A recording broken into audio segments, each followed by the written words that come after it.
মোমো বানানোর সবচাইতে সহজ রেসিপিটা আজ আপনাদের দেখাবো। প্রথমে বানিয়ে নিব মোমোর ডো। 2 কাপ ময়দা, হাফ কাপ কর্নফ্লাওয়ার, পরিমাণ মতো লবণ, একটু তেল। এখন নর্মাল পানি দিয়ে একটু একটু করে একটা নরম ডো তৈরি করব।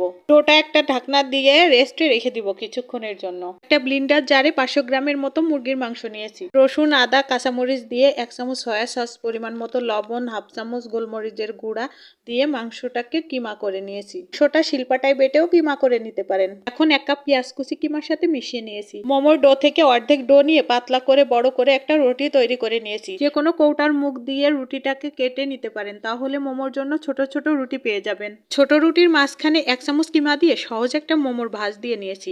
আমি সুন্দর করে এটা দিতে না পারলেও মোমোটা খেতে দারুণ হয়েছিল। মোমোগুলো বানিয়ে ভাপ দিতে দিয়ে সস তৈরি করব।